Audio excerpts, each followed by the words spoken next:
Right, welcome to this review for the index cards for Necrons. Big thank you to Games Workshop sending me a copy through the post ahead of time. These should become available quite soon for everybody else. I think they're a brilliant job. You just got all your how to build your unit here, and then on the other side of the card is all the stat lines that you need. So I think they're a fantastic job. Really good reference on the board. For discount 40k, do use the link in the video description below for the OUTPOST. That's for discounted Warhammer 40,000. Age of Sigmar, other gaming systems, paints and accessories and so on. So when you use that link, it does help support the channel. So what we'll do in this video is go through the army rules first. So things like stratagems, detachments and so on. And then we'll get stuck into the stats here. And we're looking for good units, bad units. I'm thinking of my own Necron army, how I'm going to run them, how I'm going to build them and so on. And then just asking the question, are Necrons any good compared to the other factions? So that's the plan for this video. So we'll put those to the side. And I'll focus on the actual army rules here. You go to this first because that's going to give you abilities like army-wide, what stratagems you can use and so on. And then after that, sort of build an army, choosing units sort of around that strategy and set up for your force. So army rule first of all is reanimation protocols. Necron's famous for dying and then getting back up again. If your army's faction is Necrons, at the end of your command phase, each unit from your army with this ability activates its reanimation protocols and reanimates D3 wounds. Each time a unit reanimates a wound, if the unit contains one or more models with fewer than their starting number of wounds remaining, select one of those models. That model regains one lost wound. So immediately just asking the question here, it looks like the standard is everything just reanimates D3 wounds, right? And then each time a unit reanimates a wound, you then get this on top. So if the unit contains one models with fewer than their starting number of wounds, say a monster or a vehicle, then you just get an extra wound on top of that back. Correct me if I'm wrong. So D3 plus 1 wounds, like a vehicle or a character, for example, which is, if that is the case, it's fantastically good. If all models in that unit have their starting number of wounds, but that unit is not at its starting strength, say unit of Necron Warriors, for example, one destroyed model is returned to that unit with 1 wound remaining. So it's trickier for multi-wound models like Scorpec Destroyers, and you've got to make sure you work your way through the wounds first, getting those added back on to the model. And then you stand a chance of actually reanimating a model. But having said that, if you got Scorpec Destroyers and one of them's on a wound left or 2 wounds left, and you're adding D3 wounds on top, it's quite likely you're going to top them back up to that model back up to full strength, in which case you then could reanimate a model. So it's quite generous here. It's pretty good. Once such unit is at its starting strength and all of its models have the starting number of wounds, nothing further happens. You're actually just topping up back to your starting strength. So you can't go above and beyond what you were before. Now they give you an example here of a Locust Destroyer. And you know what? I might read through this example. Unit of Locust Destroyers, which have wounds characteristic of 3, activates its reanimation protocols. Unit has a starting strength of 3, but currently contains 2 models. One of those models has lost 1 wound. Yeah, she's got 2 models left, and then there's a wound chipped off one of them. A 3 is rolled to see how many wounds are reanimated. The first of these reanimated wounds restores the wounded Locust Destroyer back to 3, yeah. And the second of these reanimated wounds returns the Locust Destroyer back to the battlefield with 1 wound remaining. The third of these reanimated wounds restores one of the remaining last wounds of the same Locust Destroyer that was returned. The unit now contains 3 models, 2 of which have 3 wounds remaining and 1 of which has 2 wounds remaining. Okay. Yeah, it's worth reading the example just to get this right. Because the key is this part here. It says each time a unit reanimates a wound, so you're carefully reanimating 1 wound at a time. If you've got a model with that's just lost a wound, and you've rolled 3 wounds coming back, then you're going to restore that single wound back to that model, and then you're going to overflow onto an unreanimated model and bring that back with a single wound remaining. So that's interesting how that works. So you can actually reanimate a fair bit better. It's going to take a reading, go through that a few times. I think I've got my head around the way it works, but it's a little bit more generous than you first think there. It's actually really good. You're actually able to restore a very generous amount of wounds and quite efficiently work your way through restoring models back to play. So I think it's particularly good actually for Necrons. I think the reanimation protocols are strong. Let us know if you think otherwise, but so far, we're off to a strong start for Necrons. It's really good. It's way better than Living Metal, which was like a wound a turn, sometimes 2. This is potentially 4 wounds being restored. So it's significantly good for like characters and stuff. It's army-wide rules. It's nice and straightforward. You just apply it to all your units and then just carefully go through. But do read the example here. You'll find that it's a little bit more generous than it may seem here with the wording of this. Very good indeed. And then we're on to the detachment rules. It's the Awakened Dynasty. There'll be other detachments to come with new codex and so on. So command protocols. When a Necron character model is leading this unit, each time this unit makes an attack, it's +1 to the hit roll. So you are going to get this 2s to hit thing coming back. And it's whenever any kind of character is leading the unit, you're just getting +1 to hit rolls, which is insanely good. Scorpec Destroyers. Take a Scorpec Lord. Add any character unit in Necron Warriors hitting on 2s. And it's for any kind of hit rolls. You know, shooting or close combat. Amazing. So this is one of the stronger cards here. So Necrons, there's no way they've been neglected. They're immediately off to a flying start. And we'll do the enhancements next. So you can give these up to 3 of these to your characters. So just normal characters, not epic heroes like named characters, but regular characters. So Veil of Darkness. Necrons model only once per battle at the end of your opponent's turn. If the bearer's unit is not within engaged range of enemy units, the bearer can use this enhancement. If it does, remove the unit from the battlefield. Then the reinforcement step, if your next movement phase, set it up anywhere on the battlefield that's more than 9 inches horizontally away from all enemy models.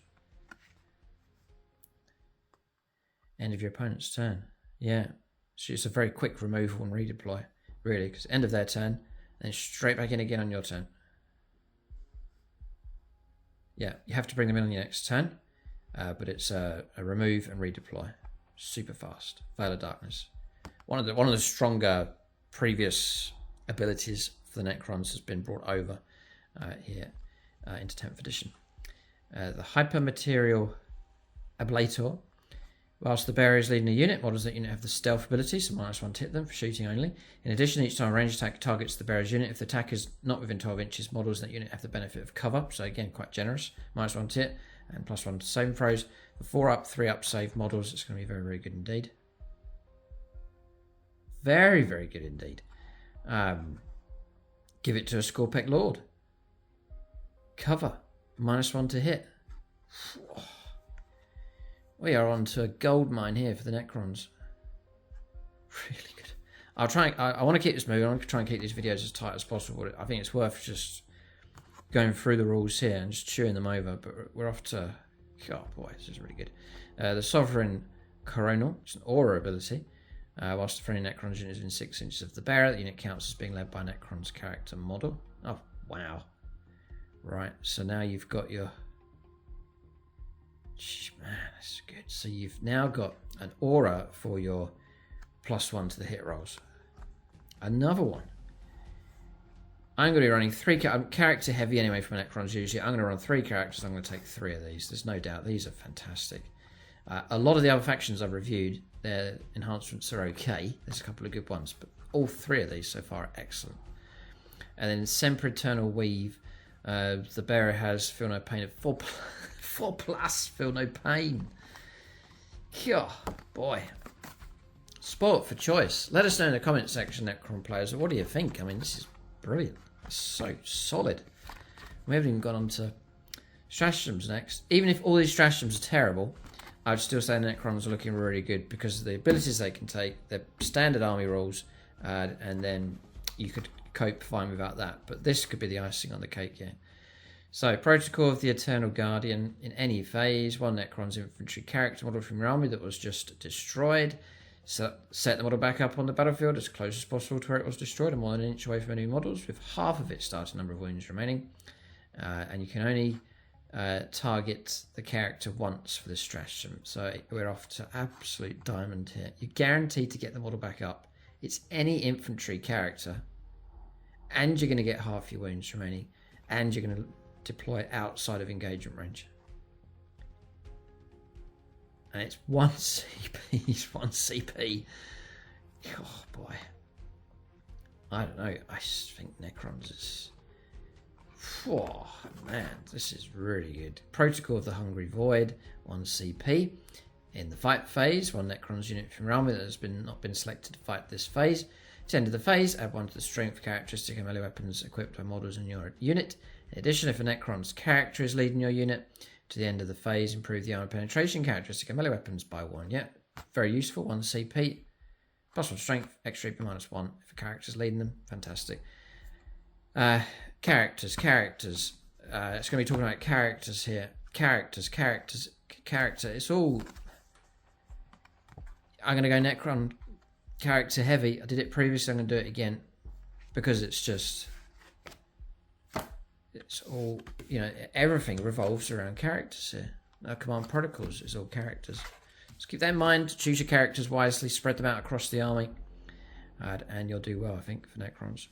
So, Protocol of the Conquering Tyrant in your shooting phase. 1 Necron's unit from your army that has not been selected to shoot. At the end of the phase, each time all on unit makes an attack that targets unit within half of the firing weapon's range, you can reroll wound rolls. Right.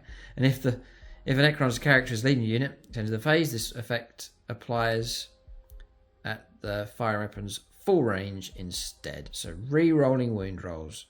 Potentially at full range if you've got a Necron character and it's 1 CP. So what they've done is they've taken protocols and just brought them in as your special stratagems. Yep. Protocol of the Undying Legions. Your opponent's shooting phase or the fight phase, just after an enemy unit has resolved its attacks. 1 Necron's unit from your army that has had 1 or more of its models destroyed as a result of the attacking unit's attacks. The unit activates the reanimation protocols and reanimates D3 wounds. When doing so, if a Necron's character is leading the unit, it reanimates D3 +1. So if you suddenly need a bit of a boost, then you can do that. And it's 1 CP. These are all 1 CP. And again, I imagine that's going to be very, very useful indeed. And then Protocol of the Sudden Storm in your movement phase. 1 Necron's unit from your army. At the end of the turn, ranged weapons equipped by models in that unit have the assault ability. Yeah, so you're going to move, advance, and still be able to shoot. In addition, if a Necron's character is leading your unit, to the end of the phase, you can reroll advance rolls made for your unit as well. That's fine. And then Protocol of the Vengeful Stars. Your opponent's shooting phase, just after an enemy unit has resolved its attacks. 1 Necron's unit from your army that had 1 or more of its models destroyed as a result of the attacking unit's attacks. Your unit can shoot as if it were your shooting phase, but it must target the enemy unit that just attacked it, and can only do so if that enemy unit is an eligible target. In addition, if a Necron's character is leading your unit, at the end of the phase, ranged weapons equipped with models in the unit have the ignores cover ability. Yeah, that's another good one. So I would say, so far, in my humble opinion, this is the best set of army rules I've seen so far. Space Marines particularly strong.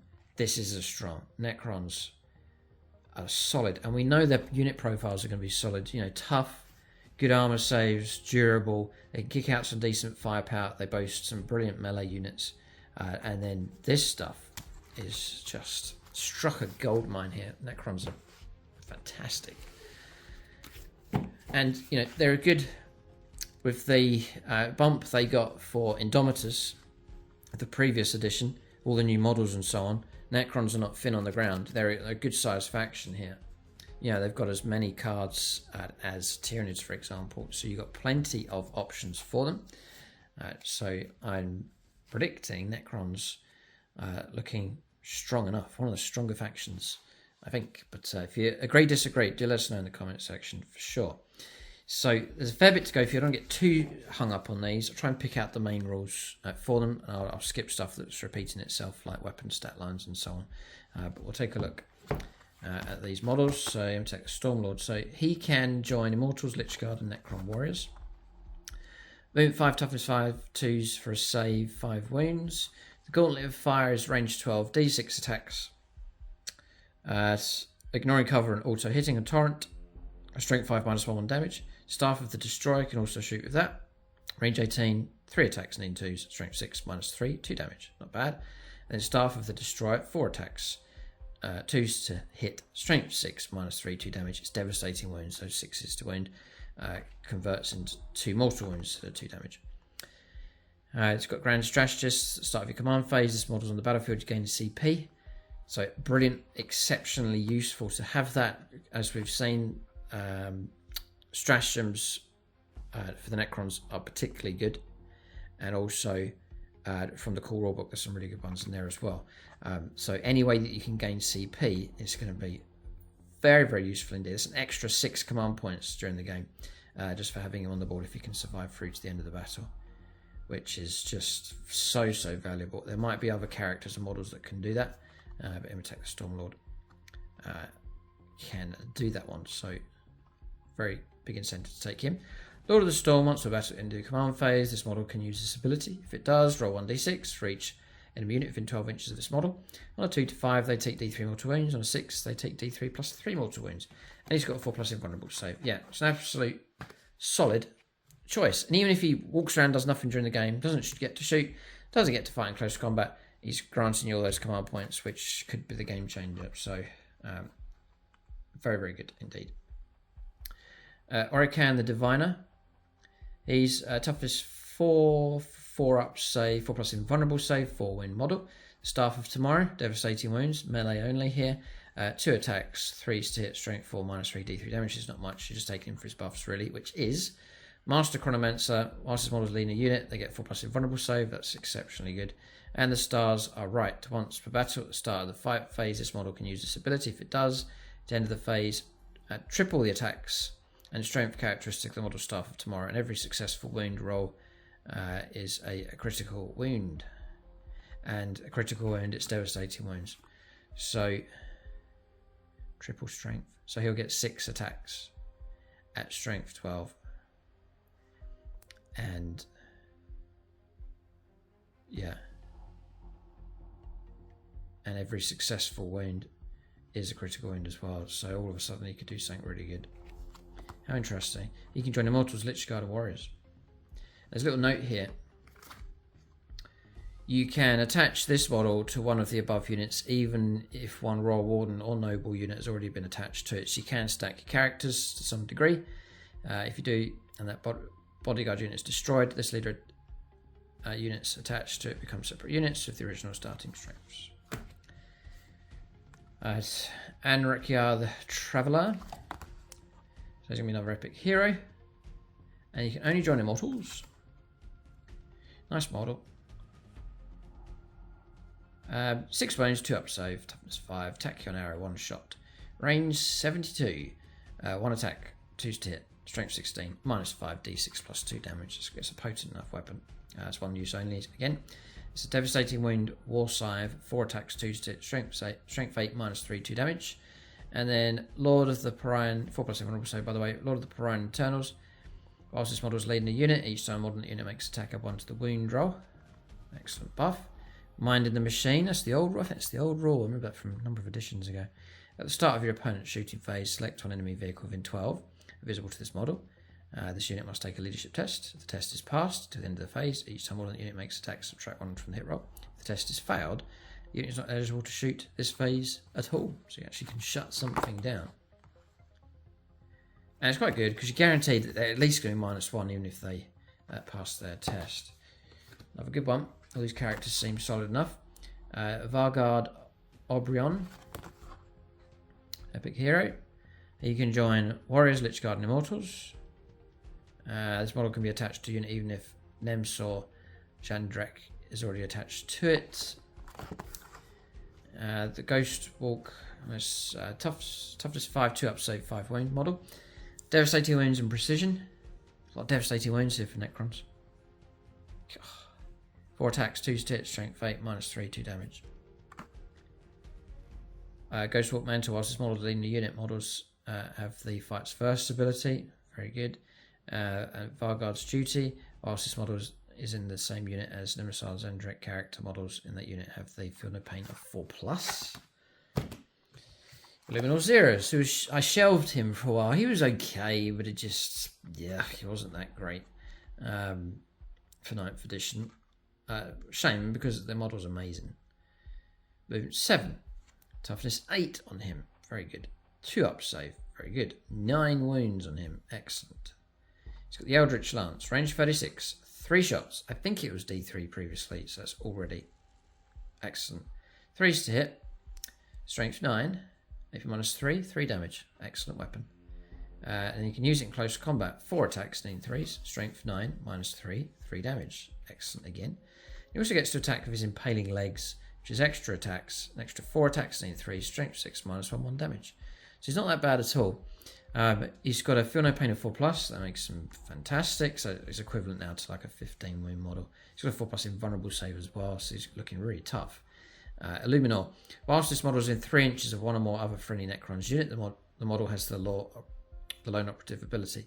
Yeah, so you notice that he does not have leader, so he can't join a unit. Usually that means he's in trouble. You know, he can be picked on if he can be seen, he can be shot at. But then with lone operative, if he's near a unit, then you've got to get within 12 inches to actually shoot at him, so he can be semi-protected in amongst Necron units. So that's really, really good.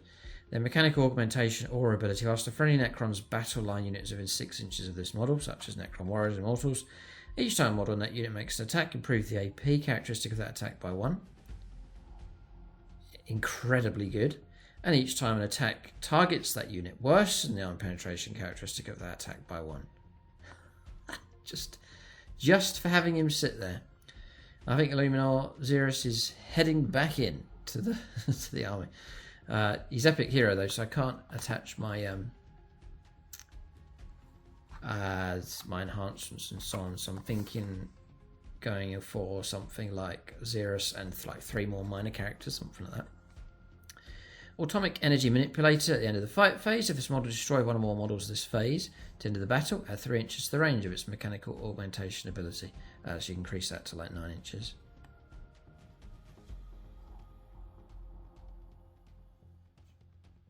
Yeah, and you're just set then. It just becomes 9, stays at 9 for the rest of the game. Well. Xerus looking particularly good. I think I might well bring him back. Nemesaur Zandrek here. So 5-inch move. They're all 5-inch move, by the way. Don't really need to cover that. Toughness, apart from Xerus, sorry, who's 7. 2 up save, 6 wounds on him. Staff of Light, range 18. 3 attacks, 3 hit, strength 5, -2, 1 damage. Quite poor. And in close combat, it's 4 attacks, 3 hit, strength 5, -2, 1 damage again. So that's all quite poor for the Staff of Light. Transient Madness. Whilst this model's leading the unit, at the start of your command phase, roll 1d6. At the start of your next command phase, weapons equipped with models in that unit gain the ability below. So you get sustained hits, 1 on 1 to 2. So that's 6 is popping extra hits. 3 or 4 will give them lethal hits, so 6 is to wound. Sorry, 6 is to hit will auto wound. And then 5 or 6 devastating wounds. It's quite random though, so that's a bit of a downer on that one. So you don't know what you're going to get. And then counter tactics. Once per battle, after your opponent uses a stratagem and this model's on the battlefield, you can use this ability. If it does, to end the battle, the CP cost is increased by 1 for that stratagem. So yeah, 4+ invulnerable save. He's okay, but there's other characters better, I think. Trazan the Infinite. Next, 6 wound, toughness 5, 2 up save model. 4+ invulnerable save again. It's got the empathic Obliterator, which is sustained hits D3, so 6 is a pop D3 extra hits. Melee weapon, 4 attacks, need 2s, strength 7, AP 0, D3 damage. He's an Ancient Collector. Whilst this model's leading a unit, at the end of your command phase, if that unit is in range and objective marker you control, it remains under your control, even if you have no models within range of it, until your opponent controls at the start of any turn. So that's okay. And the Surrogate Host at the start of your command phase. If this model's on the battlefield, you can select one of a friendly Necrons infantry character model on the battlefield, excluding the Scorpic Lord or Epic Hero models. The selected model is destroyed, ignoring any rules that are triggered when a model is destroyed. And this model is put in its place with all of its wounds remaining. If the selected model was leading a unit, this model now attaches to the unit as a leader. Very cool. Rule that one. Good fun. Immortals, Lich Guard, and Necron Warriors, you can attach to them. Spot for choice for Necron characters. There's a load of named ones, and there's a whole heap of unnamed characters we can give all the enhancements to as well. The Warden, one of my favourite sculpts from Games Workshop. You love that model. It's a 4 wound, 3 up save, toughness 5. Toughness 5 is standard. I won't keep calling that toughness 5 as standard. It's the Relic Gauze Blaster. It's lethal hit, so 6s will auto wound. It's rapid fire 2, so you get 2 attacks at range 12, at short range, it's range 24, then you'll get 4 shots. That's alright. 3 hit, strength 5, -1, and 2 damage. Yeah. You've got to bear in mind, I keep saying 3s to hit, 3s to hit, 3s to hit. Whilst the Necron's character model is leading this unit, each time a model in this unit makes attack, it's +1 to hit roll. So I think, correct me if I'm wrong, you're looking at 2s to hit for your characters as well. They're part of the unit. So, you know, it's exceptionally reliable. In close combat, you can fight. It's not worth calling out. It's nothing of any note. Adaptive strategy. Whilst the model's leading a unit, ranged weapons equipped models unit have the heavy and assault abilities. Nice. So if you sit still, it's +1 to hit rolls. But he's given them +1 to hit rolls anyway. And then assault. So you can advance and still be able to shoot, which is all really good. So he seems fine. And he may not be the most amazing character out there, but his abilities look good. His weapon's okay. It's going to be cheap enough in points, and then just slap an enhancement of your choice on top of him. Perhaps the Valor Darkness, for example, just relocate a unit with him. Once we battle at the start of any phase, you can select on for any Necrons unit that is battle shocked and move it 12 inches to the model. You just remove that battle shock marker. Fine. The Scorpic Lord. Now, again, it's a model that's been shelved for a while. He was okay in 9th, but yeah, he just didn't quite cut it. But now, with enhancements and buffs, like immediately +1 to hit rolls, if he goes with Scorpic Destroyers, you're taking him, even if he's useless, to give your unit +1 to hit rolls. Fantastic. But if you can bury him in amongst a unit, you know, you're going to bodyguard him. If he is good, then it's definitely worth taking him. Straight off the bat here, 4+ invulnerable save. Again, Necron's just really taking this 4+ invulnerable save for so much stuff. 7-inch move, toughness 7, good toughness, 3+ save, 6 wounds. Yeah. So the Enmitic Annihilator, rapid fire 2. So range 18, 2 attacks, in range 9 and 4 attacks. 2's to hit, strength 6, -1 damage. It's not that great. The Flensing Claw is 8 attacks. 2's to hit, strength 6, -1 damage. Useful for against hordes trying to slash your way through. I think you're picking either one of these, not both, I think. And then the Hyperphase Harvester, so this big green blade across here. 4 attacks, need 2's. It is strength 10. It's -3 and 3 damage. That's excellent. All we need now to seal the deal is a couple of good abilities here. So, whilst the model's leading the unit, melee weapons get lethal hits. So 6 is auto wound. Fantastic. You're trying to chop your way through a vehicle, for example. Crimson Harvest. Each time this model ends a charge move, select one enemy unit within engagement range of this model and roll d6. On 2 to 5, it's d3 mortal wounds. And on 6, it's d3 +3 mortal wounds. Yeah, so I like him. I've got a feeling I'm going to be liking most, if not all, of the Necron characters that I have. So it's going to be the same old problem again, trying to choose which ones to use. Although the limitations aren't there as much anymore. You can go to Locust Destroyers and Locust Heavy Destroyers. You can attach a Locust Lord to them. It could well be worth doing that. I think you're going to be seeing Necron players using a lot of HQs and attaching them to units just to re-enhance them. I seriously think that's the way it's going to work. The Locust Lord then, toughness 6, 3+ save, 6 wounds. Staff of Light, we've seen that already, it's not that great. Lord's Blade, devastating wounds. 4 attacks, 2 hit, strength 8, -3, 2 damage. And the Staff of Light, we've seen that already in combat, not that great. Destroyer Cult. Whilst this model's leading a unit, each time model in the unit makes a ranged attack, a successful unmodified hit roll of 5+, scores a critical hit. And Driven by Hatred, each time this model makes an attack that targets an enemy unit that is below half strength, you can re-roll the hit roll and you can re-roll the wound roll. And he's also got Phylacteries, he's got Feel No Pain of 5+. And then, sorry, if you take those, so if you take Phylactery and if you take a Resurrection Orb, whilst the bearer's leading a unit, that unit's reanimation protocols activate at the end of your opponent's command phase in addition to the end of yours. So you're doubling up on reanimation protocols, which is insanely good, and the 4+ invulnerable save again. But yeah, Locust Lord, it's puzzling how they've done the Locust Heavy Destroyer resculpt, but they haven't done the regular Locust Lord or the regular Locust Destroyers. I look forward to the day when games actually do that, because the models will be fantastic and the leader model will be amazing. It's got to happen and it'll be excellent. A regular Necron Lord, who'll be a cheaper option. Staff of Light, 4 wounds, toughness 5, 3+ save. If you go for the Lord's Blade, it's devastating wounds, 3 attacks, 3 hit, strength 8, -3, 2 damage. And then Relentless March, whilst he's leading the unit, +1 to the movement. And the Lord's Will, whilst the model is leading the unit can... you can target that unit with stratagems even when it's battle shocked. Yeah. And there's rules there if you take the Resurrection Orb. The Cadian Command Barge. Ramses. Been running him in the barge. We'll see if it's worth it now. I could give it a break. I could put him to the side and... Oh, it's not Ramses, sorry. Tam and Rive I've been running inside. I've been running double Overlords. One on the Command Barge, one on foot. So we'll see. Movement 9s. It's quick enough. Toughness 8s.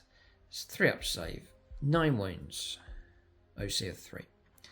So the Gauls Cannon is lethal hits. A 6 is to hit. Auto wound. Range 24. 3 attacks. 3 to hit. Strength 5 -2. 2 damage. Fine. It's a Primaris killer. Staff of Light we've seen. The Tesla Cannon is sustained hits 2. 4 shots. If you get 6s, you get 2 pop. You pop 2 extra hits. Range 24. 3 to hit. Strength 6. AP 0 and 1 damage. And the Overlord's Blade is devastating wounds. 4 attacks, lean 2, strength 8, -3, and 2 damage. So it's all right. And then Staff of Light we've seen.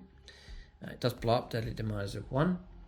And then the Carrier Wave Aura. Whilst a friendly Necrons unit is in 6 inches of this model, add 1 to the objective control characteristic models in that unit. So yeah, it could help. And then Advanced Quantum Shielding. Each time an attack targets this model, if the strength characteristic of the attack is greater than its toughness characteristic, subtract 1 from the wound roll. And then the Resurrection Orb and a 4-up invulnerable save. So yeah, and he's okay. And crucially, you can give him an enhancement, which could really tip things in your favour with him. But he's alright. He's alright. Can't attach, though. Attaching to stuff is quite crucial because you can give out your buffs and really bodyguard your units. And if you're able to bodyguard a number of key units, the Necrons, that can really work in your favour middle, late stage of the game when you've got some good characters that are surviving. Necron Overlord can join Lich Guard, Warriors and Immortals. Toughness 5, it's his 6 wound model, brilliant. 2 up save, brilliant. Staff of Light, Tactica Arrow, we've seen this already. I called it out, D6 +2 damage, 1 shot only, it's fine. The Overlord's Blade is 4 attacks at 2 hits, that's all good for him. The Void Scythe, if you take that, is devastating wounds as well. 3 attacks though, at 3s to hit, strength 12, -3, 3 damage. So here we go. My will be done. Once per battle, 1 unit from your army of this ability can be targeted with stratagem for 0 CP. Sorry, once per battle around. So you get to do that 6 times during the game, which is excellent. Even if you've already targeted a different unit with that stratagem in this phase. Fantastic. Stick him in a unit of Necron Warriors and bless them with some kind of stratagem each turn. Implacable Resilience. Each time an attack is allocated to the model, subtract 1 from that damage characteristic. So -1 damage, so he really is durable. And the Resurrection Orb as well, which could be worth giving to him. 4-up invulnerable save. Fine. Yeah, he's kicking out his +1 to hit rolls for Necron characters, and all the stratagems where it's, if a character is attached to this unit, you get extra stuff. So fine. And I just imagine he's got to be too expensive in points. So then you've got the different Mancers: Psycho, Techno, Plasmo, Chrono Mancers. So I'll have a look at these. So it's a 4 wound, toughness 4 wound, toughness 4, 4 wound, 4 up save model, no invuln save. The Abyssal Lance here, the Psychomancer by the way. 1 attack, range 18, needing 4, strength 6, -3, 3 damage, strange one. And the Lance, same profile in close combat, so terrible. Terrible as in, the stat's not bad, but it's like forced hit with just 1 attack, it's not very good. He's a leader. He can join Immortals, Lich Guard, Necron Warriors. The Nightmare Shroud, Aura, whilst enemy units in 9 inches of this model, subtract 1 from their leadership. Yeah. And the Harbinger of Despair. At the start of your shooting phase, select an enemy unit of 18 in this unit. The unit must take a battle shock test. Not that great, no, so I wouldn't bother with him at all. The Chronomancer. Same kind of stats across here. The Aeon Staff is a blast weapon. D6 attacks, range 18, strength 4, -5, 1 damage, and AP -1. In close combat, the same weapon is 3 attacks, needing 4s, strength 5, -1, 1 damage. Time Splinter Mantle, whilst this model's leading a unit, each time an attack targets that unit, it's -1 to the hit roll. Yeah. And then the Chromatron, in your shooting phase, after this unit's shot, If it's not within engaged range of any enemy units, that unit can make a normal move up to 5 inches. If we move phase, if it does, to the end of that turn, the unit is not eligible to declare a charge. He does get a full passive vulnerable save. So he seems alright, might be useful enough. The Technomancer, which I usually run, same kind of stat line. Staff of Light we've seen. Staff of Light we've seen in close combat, just 2 attacks and falls. So quite poor all round for shooting in close combat. So you would take him for the same combo. Immortals, Lich Guard, Necron Warriors. Same combination here as well. Whilst he's leading the unit, they get fabulous feel no pain. That's very, very useful indeed. Oh, very good. Technomancer at the end of the command. Sorry, at the end of your movement phase, you can select one of any Necrons model within 3 inches of the bearer. That model regains up to D3 lost wounds. Each model can only be selected by this ability once per turn. So yeah, you can buff and add more wounds. You know, and if you're already on D3, D3 plus 1, you can really restore wounds fast. Canoptic Cloak. The bearer has the fly keyword, lone operative ability, and a move characteristic of 10. Right, so good flexibility and speed with him. Nice. Or you can go for the Canoptic Control Node aura, which to friendly Canoptic units within 6 inches of the bearer. Each time Canoptic model on the unit makes an attack, it's +1 to the hit roll. So the Technomancer seems to be useful enough, that one. The Plasmancer, one of the newer models from Indomitus, which I painted up and never really used too much after a while. The Plasmic Lance, range 18, 3 attacks and falls, strength 7, -3, 2 damage. You can join Immortals, Lich Guard, and Necron Warriors. In close combat, it's 2 attacks and falls, same profile, strength 7, -3, 2 damage. Harbinger of Destruction, whilst this model is leading a unit, each time a model in that unit makes a ranged attack, a successful unmodified hit roll of 5+ scores a critical hit. Yeah, so fine, yep. And then in your shooting phase, especially if you're running, wondering when this is going to be helpful, but if you're trying to get lethal hits, 6 is auto wound, when that would be 5, so doubling the effectiveness of that, so definitely useful. Living Lightning, in your shooting phase, select one enemy unit with an 18 invisible to the model, and roll 1d6 for each model in that unit. For each 6, it's a mortal wound, and that's not bad at all. The Plasmancer's not bad. Right, so we've worked our way through the characters, of which there's loads. Next is Warriors. Necron Warriors, so they keep their 4-up save, their toughness 4, 5-inch move. The Gore's Flayer is lethal hits built into it, so 6 is... so this is where your critical hits need 5s. Or getting 5s for critical hits is good. Lethal hits built in, rapid fire 1. Now, this is where you are going to need enhancements and stratagems and help, because the Gore's Flayer by itself is alright, but it's nothing special, it does need help. So it's range 24, just the 1 attack. Range 12, you get 2 attacks. 4s to hit base. Right. So we're not looking at 2s to hit for Necrons Warriors. You need characters to buff them to 3-up. So this is the way it's worked now. Strength, which is fair enough. Strength 4, AP 0, so there's nothing there at all. Again, this is stratagems enhancements you're going to need. And then damage of 1. The Gore's Reaper is range 12. Lethal hits on that one. You do get your 2 attacks. Forced to hit, strength 5, a bit of AP minus as well, -1. In close combat, useless, 1 attack each. The number is Legion. Each time this unit's reanimation protocols activate,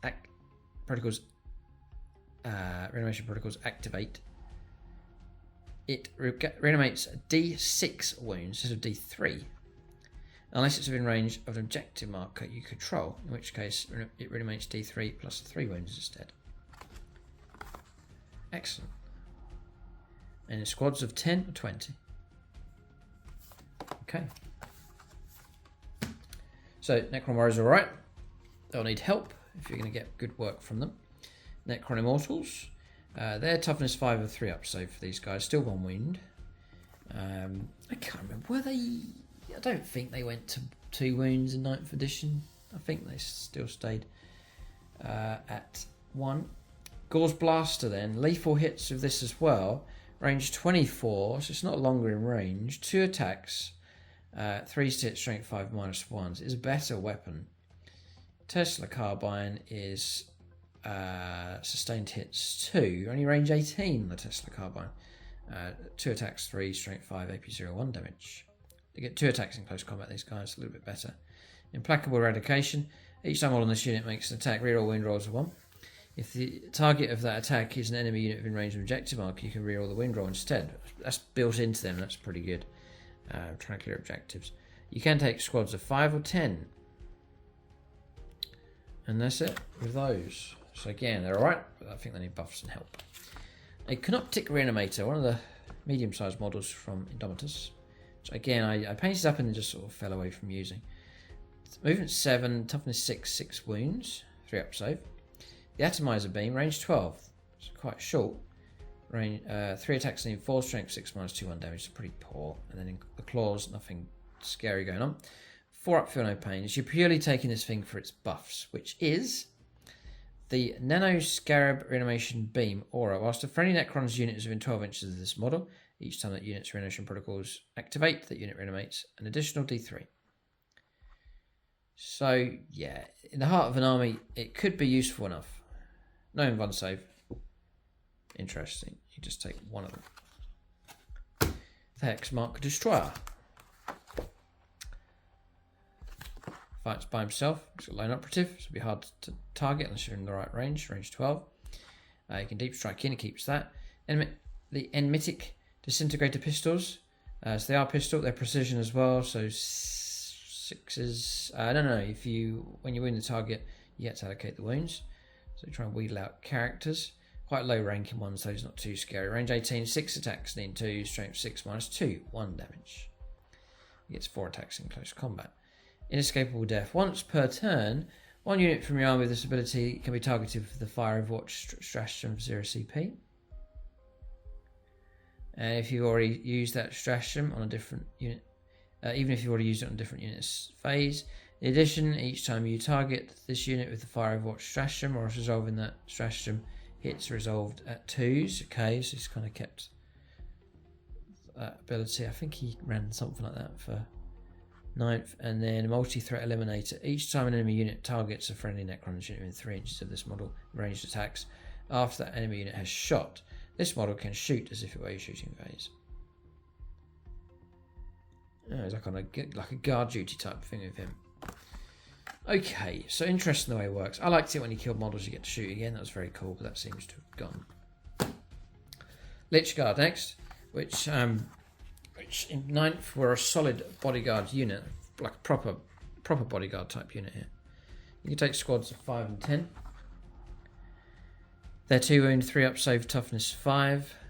The Hyperphase Sword is 3 attacks, need 3s, strength 6, -2, just the 1 damage. And the War Scythe is devastating wounds at 2s to hit. Sorry, 2 attacks, need 3s, strength 8, -3, and 2 damage.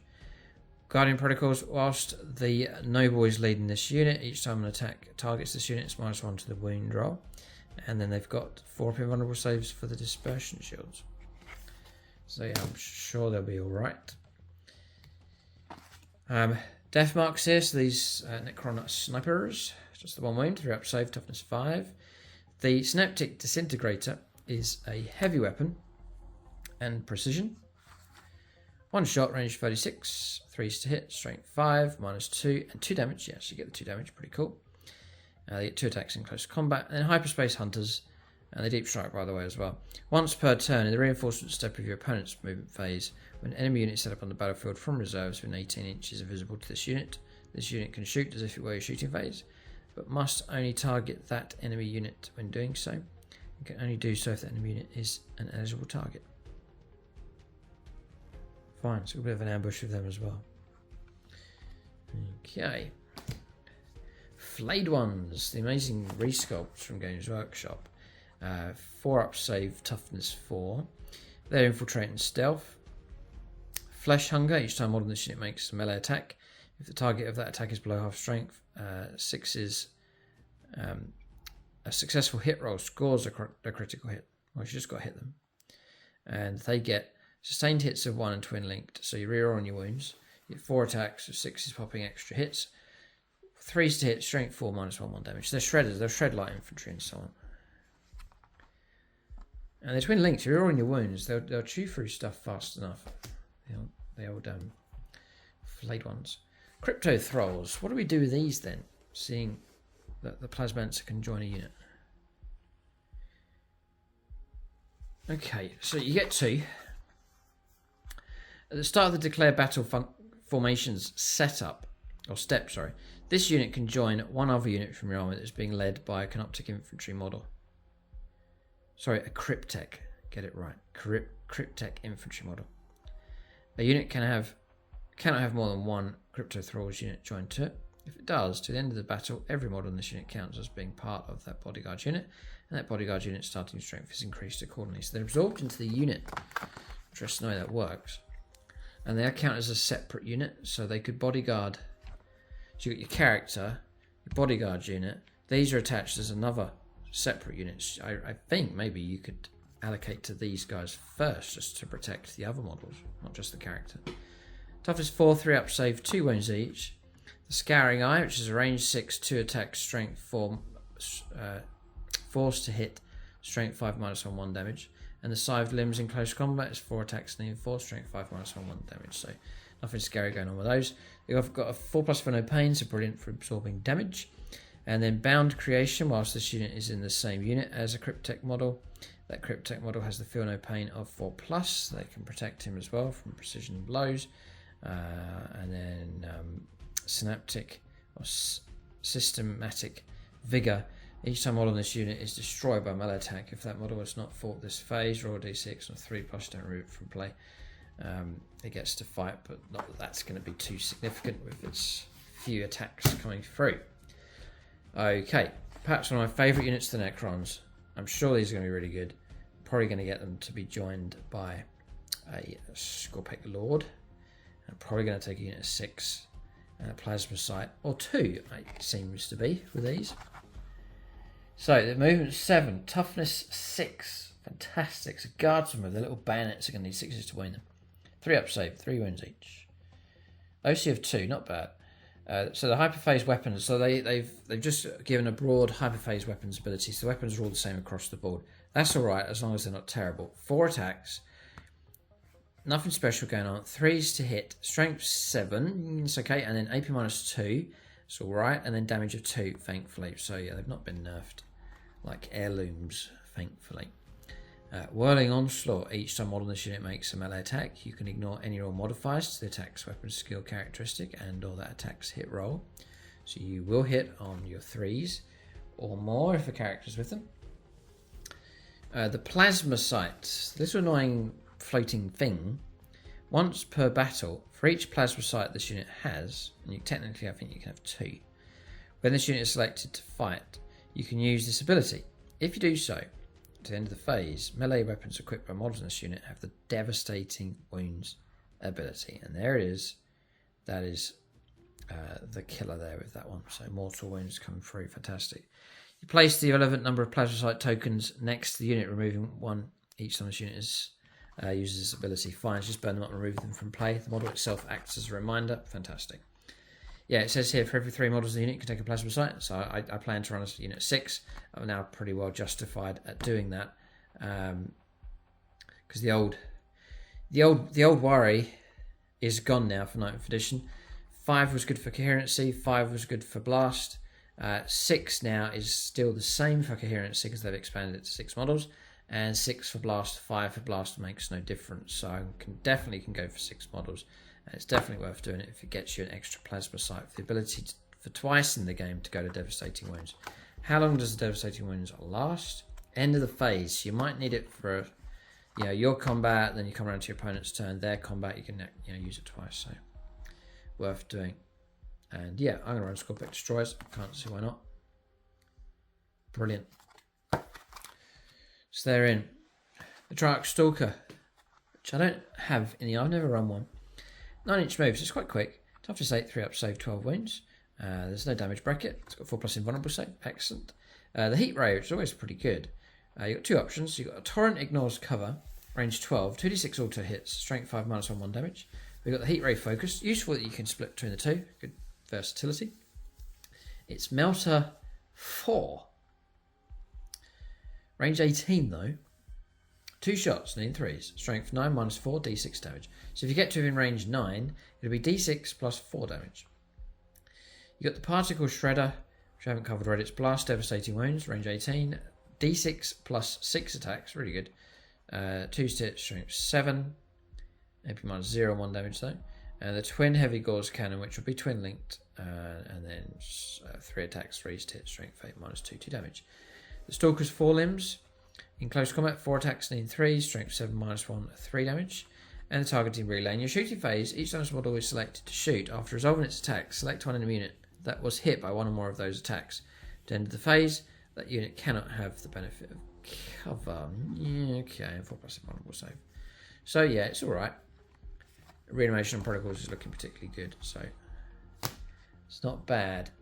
The Catan Shard of the Deceiver next. These old relic models that have made it through to another edition here from Games Workshop. Toughness 11, 7 wound model. Sorry, Toughness 11, 7-inch move. 12 wounds on this model. An OC of 6, how fascinating. 4 up save. Cosmic Insanity, range 18, 6 attacks. 2 stats, strength 6 minus 2, 1 damage. It's anti-character 4 plus, devastating wounds and precision. Golden Fists in combat is 8 attacks, 2 stats, strength 8 minus 3 and 3 damage. Fantastic in close combat. Deadly Demise D6 if he blows up. Stealth minus 1 to hit him. He's not a leader, so he's not going to attach to anything. Can't be a warlord. And then Grand Illusion. If your army includes this model after both players have deployed their armies, select up to 3 Necrons units from your army and redeploy them. When doing so, you can set those units up in strategic reserves if you wish, regardless of how many units are already in strategic reserves. And it's half damage against him as well. So yeah, he's a solid character, there's no doubt about it. Catan Shard of the Night Bringer. Same kind of stat line as previous. Gaze of Death, blast weapon, D3 attacks at range 18, 2 stats, strength 12 minus 2, D6 plus 3 damage. Ouch. And then melee weapons, you can, with the Scythe of the Bringer, Nightbringer, strike or sweep. Strike is 6 attacks at 2 stats, strength 14, minus 4 and D6 damage. God, he's brutal in combat. Or you can sweep with 14 attacks at 2s to hit. Strength 8, minus 2 and 2 damage. Wow, I think there's going to be some happy Necron players that have these models. Deadly Demise D6, drain life. At the end of the fight phase, roll 1d6 for each enemy unit within 6 inches of this model. A 4 plus the enemy unit suffers D3 mortal wounds. And then Necrodermis. Each time one of this unit is each time an attack is allocated to this model, half the damage characteristic of the attack. 4 plus invulnerable save for him. Looking very solid indeed. The Catan Shard of the Void Dragon, the newer sculpt from Games Workshop. Same kind of stat line again. Spear of the Void Dragon, anti-vehicle 2 plus, range 12, 1 attack, in 2s, AP minus 4. Sorry, strength 4, AP minus 3, D6 plus 2 damage.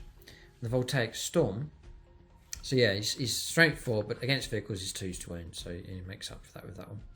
The Voltaic Storm is blast and sustained hits of 2. D6 plus 3 attacks. 2 stat strength 7 minus 1, 2 damage. This is a solid profile. Spear of the Void Dragon.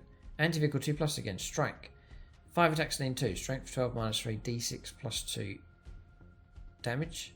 And Spear of the Void Dragon sweep. 10 attacks and 2. Strength 8 minus 1, 2 damage. And then Canoptic Tail Blades. Extra attacks. 6 attacks and 2. Strength 6 minus 1 and 1 damage. He's got the fly keyword. And then Master Absorption. At the start of your shooting phase, select one enemy vehicle within 12 inches of this model and roll 1d6 on a 2 plus. The unit suffers D3 mortal wounds, and the model regains that many lost wounds. So 2 up, take some wounds away, give some to yourself. Fantastic. And then Necrodermis, each time an attack is allocated to this model, it's half damage as well. 4 up invulnerable save. Yep. Katana Shard of the Void Dragon. Very, very strong. They just, all of the Katani things don't have that much appeal to me. Perhaps it's all right. Yeah, they maybe if they resculpted the other Katans, I might be interested. Next, we'll go on to my least favourite Necron model, the green flying spaghetti monster. I just cannot take the model seriously. Some people like him, but he looks like a. No, we're not gonna. It looks like he's been thrown against the wall and he's splattered against the side of the wall. Just, dear. But anyway, you can't be a warlord. I just am not so keen. But he's same stat line, 4.1 save, same lines across here, but he's 7-inch move. Some of the others are quicker, I think. Yeah, no, they're all about 7. Yeah. Seismic assault weapon, sustained hits 1. 6 attacks. You're likely going to pop a couple extra. It's range 12 though. 2 hit, strength 8 minus 2 d3 damage. And the crackling tendrils, sustained hits of 1. 8 attacks, so again 6s are going to pop extras. 2 hit, strength 9 minus 3 and d6 damage. It is dangerous enough. Deadly Demise of d6, deep strike, transdimensional displacement. Each time this model is selected to advance, you can remove it from the battlefield and set it up anywhere on the battlefield that is 1 inches away from a new model. Weird. And then necro damage. Each time attack is allocated to this model, halve the damage characteristic of that attack. And 4.1 will save again. So the Catans are all looking strong. Really, really good. Canoptic Spiders fell out of favour a bit for me. I used to run them a lot in previous editions. Slow. The movement 5, 3 up save, toughness 7, 6 wounds. They're tough enough. The Particle Beamer is a blast weapon at devastating wounds. Range 18, d6 attacks. 3s to hit though. Corpse, strength 6, AP 0-1 damage. Then Automaton Claws, 5 attacks, 4s to hit, strength 8 minus 2 damage. Not bad in combat. Canoptic Swarm. In your command phase, select on friendly Scarab Swarm within 6 inches. 1 destroyed model is returned to the swarm for each spider in the unit. Right, so you can't grow new ones, which I think you used to do previously, even last edition or the edition before that. Or before that. Fabricated Claw Array Aura. Whilst a friendly Necron's vehicle is within 6 inches of the bearer, that unit has the Feel No Pain 6 up ability. Okay, interesting. And Gloom Prism. Whilst a friendly Necron's unit is within 6 inches of the bearer, models that unit have the Feel No Pain of 4+ against psychic attacks, and that's not bad at all. If you're up against Grey Knights and Thousand Suns and other factions a fair bit, then take your Canoptic Spiders to give some serious protection against any kind of psychic attacks. You know, it's close combat or shooting. Yeah. Squads of 1 to 2 of those. Scarabs, speed bumps here. Just slow enemy units down, tie them down and so on. They're 4 wounds each, a 6 up save, toughness 2, 9-inch move. The feeder mandibles do have lethal hits at 6 attacks, strength 2, 5s to hit, AP 0-1 damage. They do have deadly demise of 1, how interesting, so that's built into them. There's your exploding mortal wound idea with those. Self-destruction. At the start of the fight phase, if this unit is within engagement range of one or more enemy units, you can select one model in the unit to destroy. If you do so, do not roll for that model's deadly demise ability. Instead, select one enemy unit within engagement range and roll d6 on a 1, adding 1 to the result if the unit is a vehicle. On a 2 to 5, so guaranteed, if you roll a 1, it becomes a 2. On a 2 to 5, it's d3 mortal wounds. On a 6+, so if you roll a 5 or a 6, if it's a vehicle, unit takes a d3 plus 3 mortal wounds. Okay, it'd be exceptionally potent if you could do the whole unit. We are limited to just doing that with one model per start of the fight phase. So really, you could do it twice in a turn. Your fight phase, your opponent's fight phase, just detonating models. So, you really go after vehicles, surround them, get bogged down in close combat against them. I know there's ways to escape and so on, but you could just be popping scarab bases and causing trouble. And then swarm, whilst enemy units engage at range of this unit, subtract 1 from objective control characteristic models of the unit to a minimum of 1. Also affect the OC as well. So they're very disruptive, annoying unit, these things. They're very low profile, they're hard to see. They still move quick enough. So I would say they're not bad, actually. Scarabs have their use. Ophidian Destroyers. I have 2 boxes of these to make. I love the sculpts on them. Are they any good? So they're 9 inches, they're nice and quick. 4 up save, toughness 5, 3 wounds. Ophidian Hyperphase weapons is 5 attacks each at 3 hit, strength 4, minus 2 damage. Tunneling Horrors. At the end of your opponent's turn, if this unit is not within engaged range of one or more enemy units, you can remove it from the battlefield in the reinforcement step of your next movement phase. Set it up anyway. So, end of your opponent's turn, remove them, straight onto your turn, bring them back. Which is great. Nice flexibility, which I'm sure is going to be very useful for objectives and secondaries and so on. Plasma Sights. You Given the plasma sight, same kind of rolls, they get devastating wounds. Fine. Squads of 3 to 6. For every 3, you can take a plasma sight.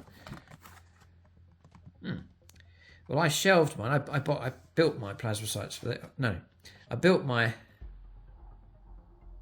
I have spare plasma sights because I only ever used one, but I need to root them out and build them. Yeah, and same for these. That's very good. And you're getting to use all the models in your box as well, so that's all very good indeed. And the Feeding Destroyers, I think they have their place. Tomb Blades, one of my favourite units. They worked so hard in 9th edition for my Necron army. They're a 12-inch move, toughness 5. This is one of the fastest Necron units. A lot of stuff's moving 9 now, even the quicker things. So 12 inches is really good. Toughness 5, 4 up save, 2 wounds each for these. You can take your war gear abilities across here, so you can go for Nebula Scope. So they get ignored cover with their shooting. Shadow Loam, 5 up invulnerable save, and Shield Veins, a 3 up armor save. So they've kept much of that. The weapons have changed a fair bit, so I have to rethink about weapons to go for. So the Particle Beam, which I was running previously, is now a blast weapon, devastating wounds built into it. Range 18, D6 attacks, so more random, but still pretty good against hordes. 2s for hits, weird. Okay, strength 6, AP 0, 1 damage. Devastating wounds. Yeah. Alright, well, with devastating wounds, they're going to cause trouble for a lot of targets. Twin Gauze Blasters, lethal hit, so 6 is auto-wounding, twin linked. Range 24. Just two shots though. 3 hit, strength 5 minus 1 damage. The Twin Tesla Carbine is assault weapon, so yeah, you've got a bit more speed and able to shoot. Sustained hits of 2, and it's twin linked. Range 18. 2 attacks, 3 hits, strength 5, AP 0, 1 damage. I'm still drawn towards Particle Beamers just for the devastating wounds and a blistering number of shots and the exceptionally good ballistic skill. Useless in combat. Scouts of 9, interesting. So you really can push them into position. And then evasion engrams, it is -1 to hit roll. With them, much of their rolls have been retained. Weapons have changed around. I'm still drawn towards Particle Beamers. Okay. Yeah, they can lay down a blanket of firepower, and against a large horde unit, they're lethal with devastating wounds at strength 6. Triarch Praetorians. I'm sure they're tough and dependable enough. 2 wounds each, 3 up save, toughness 9. They're jumping 9 inches. Particle Casters. Now this is where it gets interesting with these. These are the pistol weapons. Range 12 for 3 attacks, need 2s. Strength 5, AP 0, 1 damage. So much as what they were before. But they come with devastating wounds. So 6s to wound or pop mortal wounds. Which is really good. The Rods of Covenant. 1 attack, range 12. 3 to hit, strength 5 minus 2, 2 damage. So I'll stick with the Particle Casters, I think. But the Rod of Covenant in combat is 3 attacks, need 3, strength 5 minus 2, 2 damage. Okay, and the Void Blade is 4 attacks, extra attack, 3 to hit, strength 5 minus 2, 1 damage. So, okay. Then Relentless Competence. You can reroll charge rolls for the unit, and you can fall back and charge as well. So I think they're flexible enough. And they can deep strike now as well. Squads of 5 to 10.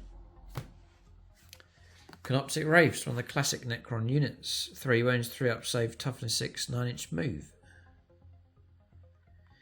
Particle Casters, we've seen them already. 3 attacks, devastating wounds. Transdimensional Beamer, range 12. 1 attack, need 4, strength 4 minus 2, 3 damage. The Vicious Claws, so 4 attacks at 4 hit, strength 6 minus 1, 2 damage. So yeah, they're okay.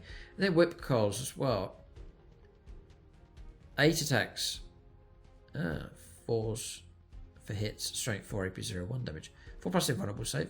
Wraith form, each time a unit makes a normal move, you can select one unit moved over during that move and roll 1d6 for each model in the unit. On the 4 plus, they take a mortal wound. Not bad at all. Squads of 3 to 6, and you can give them your shooting weapons, and then any number can take Whip Coils as well. See what the points are like, the way that works out. But they're interesting ones, the Wraiths. Yeah, okay. 4 up invulnerable save makes them tough enough.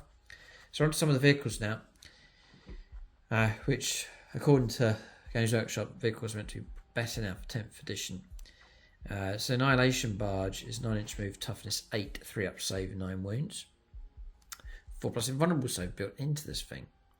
Malevolent Arcing. In your shooting phase, each time you select a target, this model's twin Tesla Destructor, roll 1d6 for the target unit, 1d6 for every other unit within 3 inches.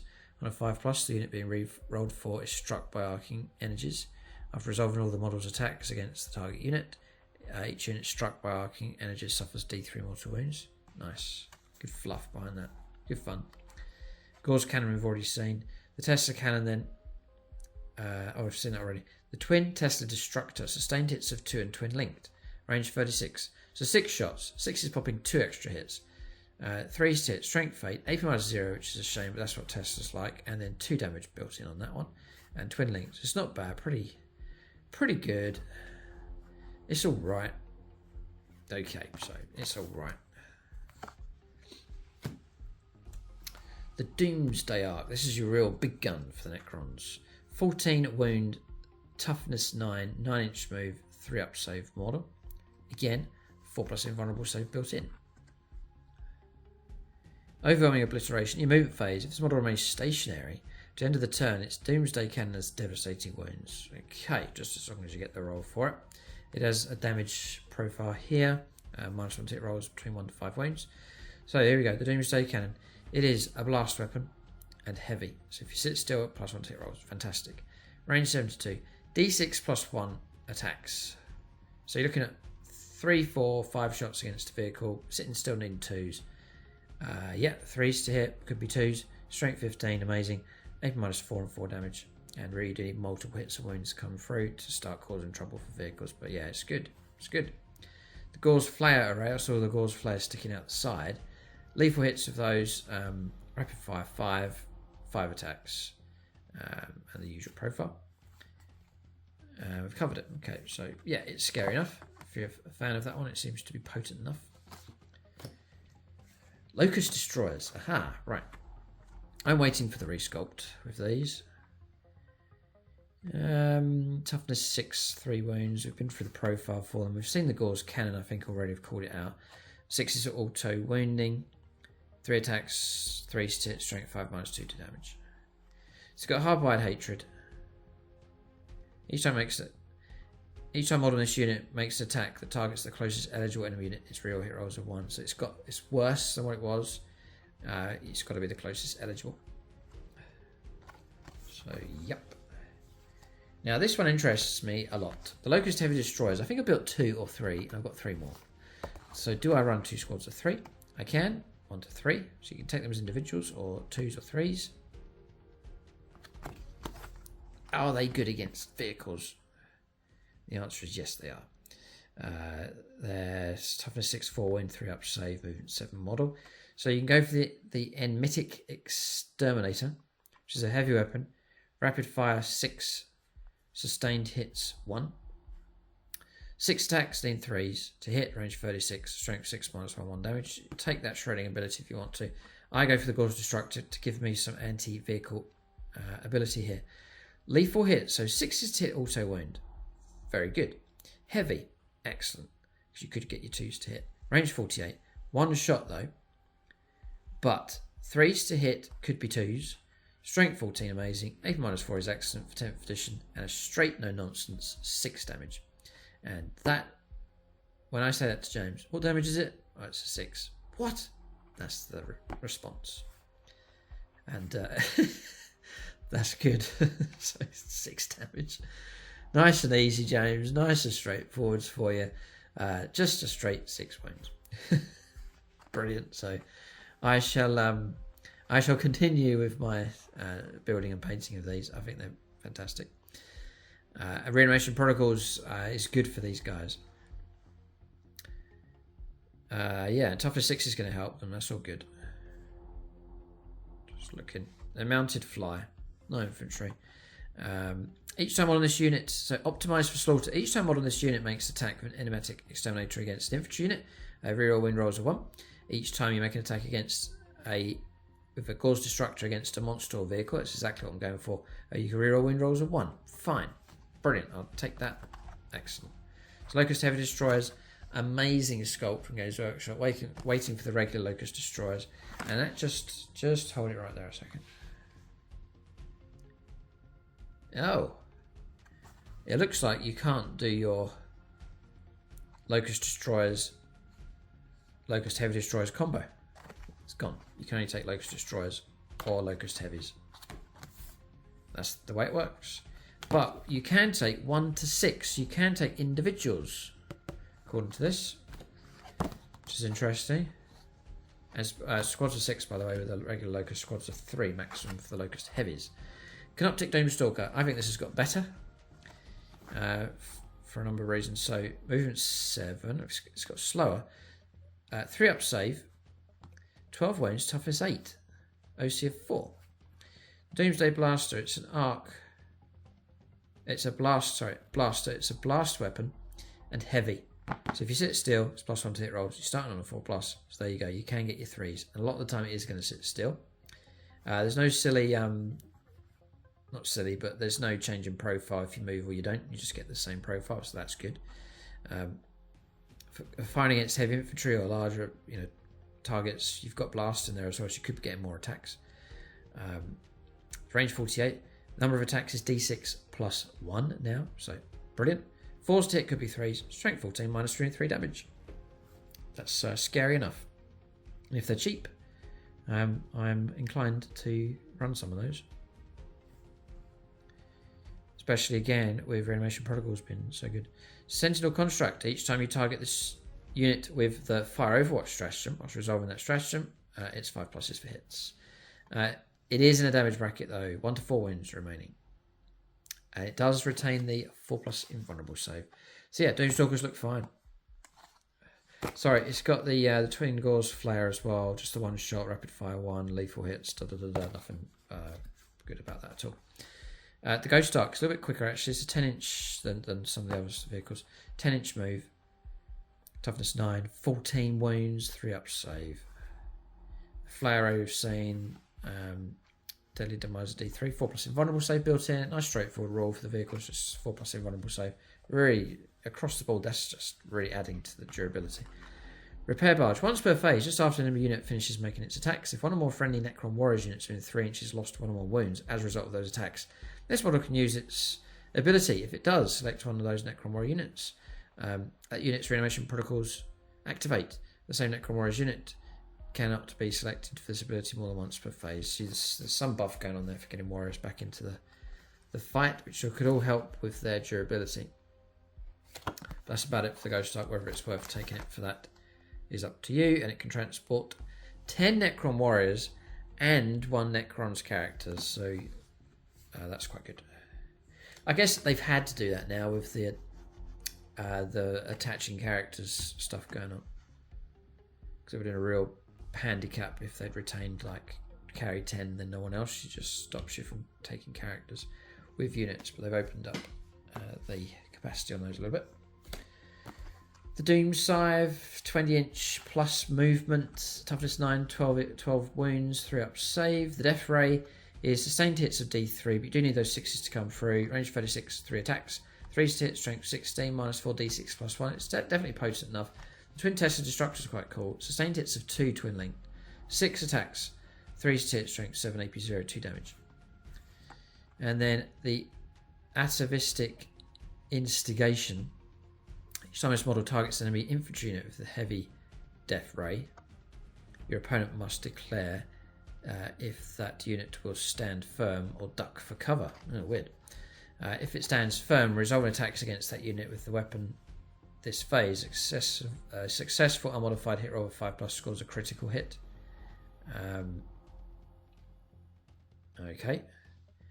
And then if it ducks for cover, it's the start of your next shooting phase. Each time that unit makes an attack, subtract 1 from the hit roll.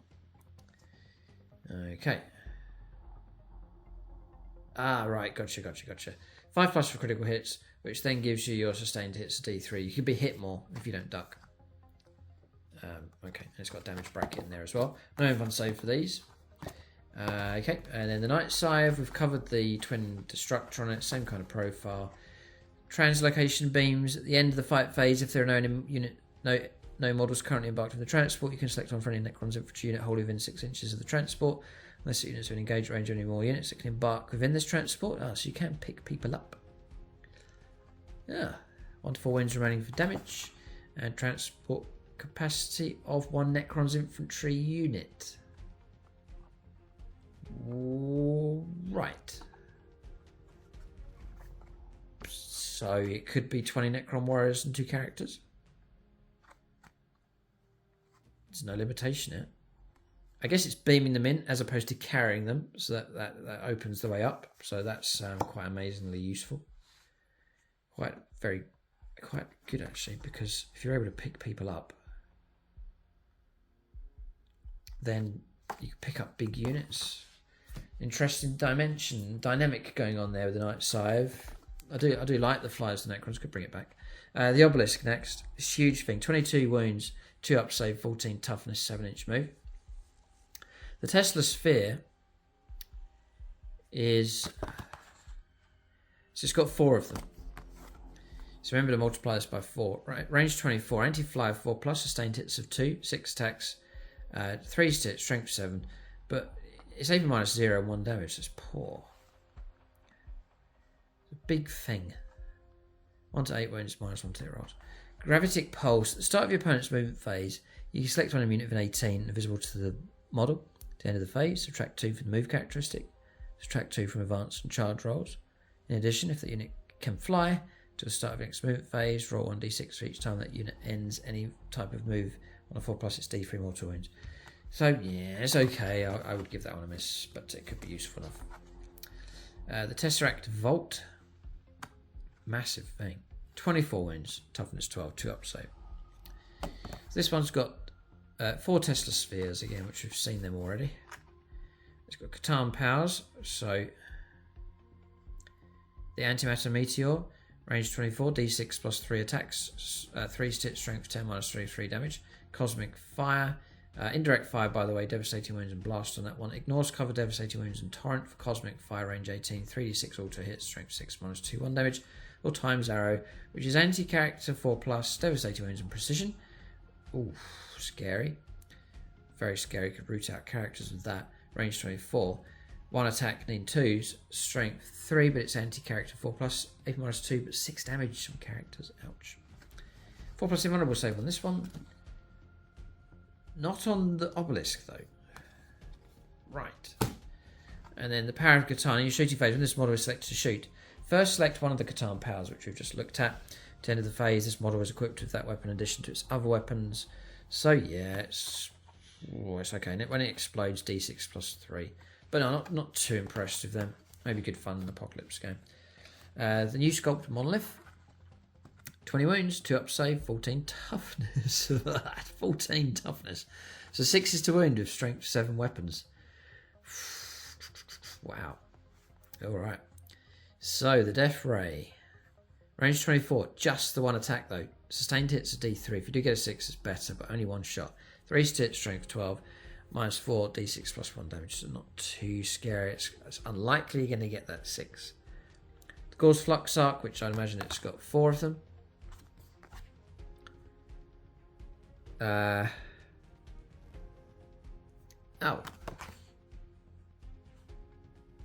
No. Sorry. This is good.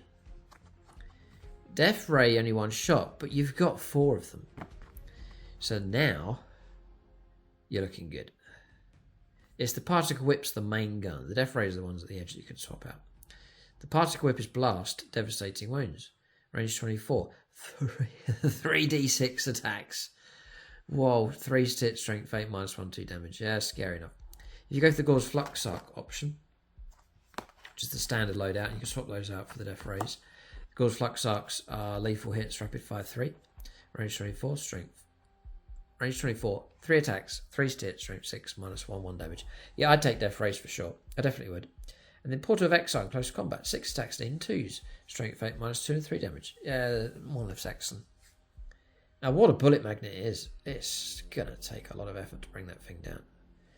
D6 Deadly Demise. It can deep strike in 1 to 7 wounds left for the minus 1 to the hit rolls, and Eternity Gate. In the reinforcement step your movement phase, you can select one Necrons infantry unit from your army. It's either in reserves or on the battlefield. If you select the latter, remove it from the battlefield and place it into reserves. That unit is then set up anywhere on the battlefield. It's wholly within 6 inches of this model and not within engagement range of any models. You can't declare a charge. Well, excellent. Very good. Yeah, monoliths fine. Be interesting what the points are. It could be quite heavy on point. It will be heavy on points, but as to how heavy we'll have to see. There's a couple left to go. The Silent King. So the Silent King is movement 7, toughness 10, 2 up save, 16 wounds. You've got yourself a very durable model here. The Triarchal Mynheer is again toughness 10, 2 up save, 5 wounds. This thing is durable. 4+ invulnerable, so built into him as well. Oh boy, right. So he's an epic hero, and then the 2 Mynheers. Zadrak is equipped with the Sceptre of Eternal Glory, Staff of Stars, Scythe of Dust, Annihilator Beam, close combat weapon for the Mynheers. He must be a warlord. If the Zadrak is destroyed, the Mynheers also disappear. And I have to say, incredible sculpt from Games Workshop, an amazing paint job as well. Beautiful, really, really good. So the Annihilator Beam is scary enough. Range 24, 1 shot, Nina 2, strength 14, -4, straight 6 damage. So they're scary. Sceptre of Eternal Glory, devastating wounds. It's going to be 2 attacks, range 24, 2 to hit, strength 10, -3, 3 damage. It's kicking out. It's crazy stuff here. Staff of Stars, indirect fire, 12 attacks, range 24, 2 to hit, strength 6, -1, 1 damage. In close combat weapon useless, that's for the Mynheers, and Scythe of Dust is lethal hits. 12 attacks at 2 to hit, strength 8, -3 and 2 damage. So it's tough, deadly for shooting, and close combat is scary enough as well. Triarch abilities: Fire of the Stars, aura. Whilst a friendly Necrons unit is in 6 inches of the unit's Zadrak model, each time model that unit makes range attack, reroll hit rolls of 1 and wound rolls of 1. Fine. Fire of Blades, aura. Whilst a friendly Necrons unit is in 6 inches of this model, you can reroll charge rolls. And then Bringer of Unity. Whilst a friendly Necrons unit is in 6 inches, you can ignore any roll modifiers to the characteristic of models in the unit, and you can reroll and to any roll or test made for models in that unit, excluding modifiers to saving throws. Deadly Demise of D6 +3, so be careful when it blows up. Voice of the Triarch. At the start of the battle round, select one Triarch ability, which we've just gone through here, to the start of the next battle round. This unit has that ability. And the Silent King, once per turn, at the end of your command phase, you can select one friendly battle-shocked Necrons unit that gets back up again. And then 1 to 6 for wounds remaining. I think Silent King's good. Yeah. You're going to find he's very solid. He's going to last a long time on the battlefield, should do. Because he's built, I'm going to say he's built like a tank. It's way better than a tank. Very tough. We got a lot to get rid of him. Combine that with reanimation protocols. Ugh. He's going to be he'll dominate the table. Brilliant. And the Convergence of Dominion. I love the idea that Games Workshop have made these. Any point in taking them. Toughness 11, 2 up, save 10 wounds. The Transdimensional Abductor, range 18, 3 attacks, strength 4 strength 4. Range 18, 3 attacks. 4s for hits, strength 6, -2 and 3 damage.